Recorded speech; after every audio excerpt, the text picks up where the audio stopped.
How can you make something better which is already near perfect? Yamaha surely knows the recipe because they have just made the already best in the business even better.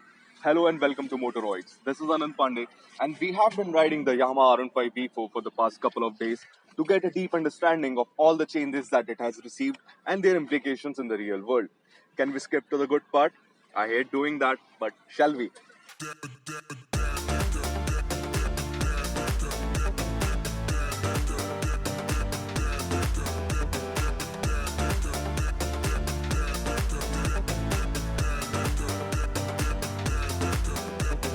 It is a generational change because the Yamaha R15 has departed from its third generation and has entered into its fourth generation. And that becomes pretty evident once you take a good look at this track focus machine. The overall design philosophy of the R15 V4 is heavily inspired by the R7, and that becomes pretty evident once you look at it up front. Take the windscreen for example, which is not only bigger in size but it is also more fluid. So you can tuck in and it will shield you from the notorious wind blasts that our highways are infamous for. Yamaha also claims that the new R15 is more aerodynamically efficient than its previous generation. So the pairing not only looks gorgeous, but it also helps the motorcycle to slice through the air more efficiently. The R15 V4 has been positioned as a premium product, but it still misses out on LED indicators. Their inclusion would have made it a bit sharper and more aesthetic. The rear end of the motorcycle remains virtually identical to the version 3, and looking at the way it looks, no one would complain. Like, seriously, no one would. Because the grab rails are shaped like air vents and they provide a really sharp look to the motorcycle. Another major visual highlight up front is its golden USD fork, which not only looks spectacular but also make the R15 sharper than ever before. But more on that later. The engine and the chassis have been retained from the version 3, and that isn't a bad thing at all, and we aren't complaining because the 155cc motor and the Delta box frame have always been the star of the show when it comes to the R15. Yamaha has also thoroughly updated the instrument cluster of the R15, which is not only bigger in size but also packs in more information than ever before. The instrument cluster shows a host of information like battery voltage, trip meter, fuel efficiency, clock, tachometer, speedometer, and fuel gauge. It also gets a track mode which shows a lap timer and fastest lap time. It now also gets Bluetooth connectivity as standard, and you can now receive several alerts on the instrument cluster like calls, SMS, emails, and more. The only thing which is missing out on is turn-by-turn navigation. Maximum power output now stands at 18.1 bhp at 10,000 rpm, which is around 0.2 hp less than before. And the maximum torque now stands at 14.1 newton meters at 7,000 rpm, which is also 0.2 nm less than before. But the drop is pretty negligible and it still feels as involving to ride as the version 3. It has enough oomph to carry a gear higher in the corners and it still catapults out of bends. The best that we could see on the speed of was 130 kilometers an hour with enough juice left to cross 140 kilometers an hour as well. The gearbox is pretty slick and now comes with a quick shifter as well. The quick shifter is pretty decent when you shift above 2000 rpm, but below that it gets a bit clunky.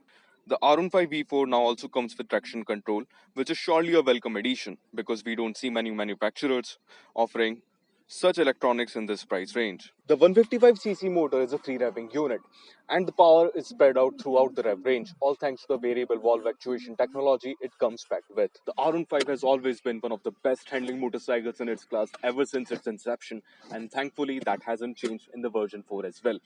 The riding position is still as committed as ever. The clip-on handlebars are wider than before to provide more leverage, but they still sit pretty low.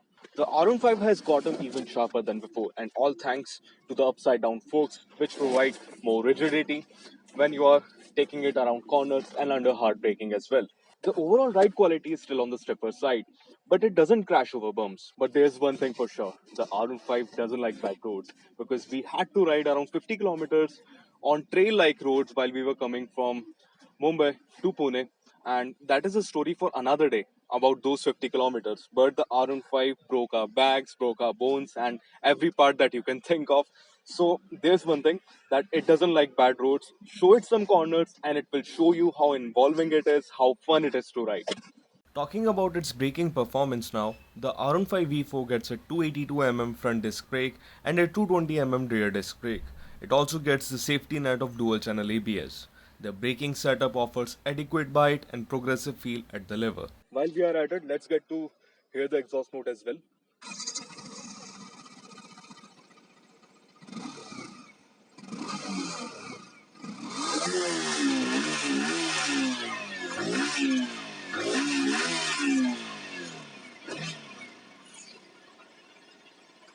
Talking about the pillion comfort, I would like to invite the pillion himself, my dear friend, our videographer Athar. So, mounting on the pillion set is a huge task. Once you have climbed on it, it looks like you're sitting on the first floor. It is only good for short rides around cities and not for long distance rides. It is now time to answer the most asked about questions when it comes to sports bikes like the R15. Can it too?